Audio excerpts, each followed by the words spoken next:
Guys இன்றைக்கி ஒரு சின்ன மினி விளாக் பார்த்துடலாமா? ஸோ வாங்க. நான் காலையிலேயே 5:20க்கு எந்திரிச்சிட்டேங்க. ஏன்னா பிள்ளைங்களுக்கு ஸ்கூல் இருக்குது, ஸோ எக்ஸாமும் இருக்குது. அதனால் சீக்கிரமாக குக் பண்ணிவிட்டு கொஞ்சமாக ரிவிஷன் மாதிரி பாப்பாவுக்கு கொடுத்துட்டோன்னா அவள் எக்ஸாம் வந்து ஈஸியாக எழுதிடுவா. இன்றைக்கி மார்னிங் பிரேக்ஃபாஸ்ட் என்னென்னு பார்த்தீங்கன்னா இட்லியும் சாம்பாரும் தாங்க.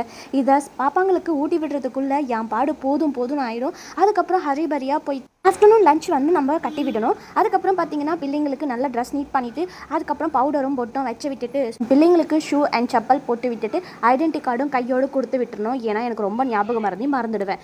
ஸ்கூலில் நிறையா வாட்டி அந்த மாதிரி மறந்து போயிருக்காங்க. ஸோ இனிமேல் மறக்கக்கூடாதுன்னு சொல்லிட்டு ஃபைனலாக வந்து அதை மட்டும் நல்லா ஞாபகம் வச்சுட்ருக்கேன். அவ்வளோதாங்க. இப்போ பிள்ளைங்களை கூட்டிகிட்டு போயிட்டு ஸ்கூலில் விட வேண்டியதுதான். ஸ்கூலில் விட்டுட்டு வந்துட்டு அதுக்கப்புறம் சின்ன கார்டனிங் வேலை இருக்குது. ஸோ அதை ஃபினிஷ் பண்ணிடணும் இன்றைக்கி எப்படியாச்சும். நல்லா வந்து செடிங்களுக்கு உரம் போட்டு அதுக்கப்புறம் தேவையான தண்ணியெல்லாம் விட்டுட்டு இருந்தேன். தோட்டத்தில் நிறைய புது உருவங்கள் வந்திருக்கு. அது மட்டும் இல்லாமல் நிறைய பூக்கள் வந்து பூத்திருக்கு. பார்க்க நல்லா இருக்குல்ல. இந்த வீடியோ பிடிச்சிருந்தா வர லைக் பண்ணிவிட்டு ஷேர் பண்ணிக்கோங்க. தேங்க்யூ.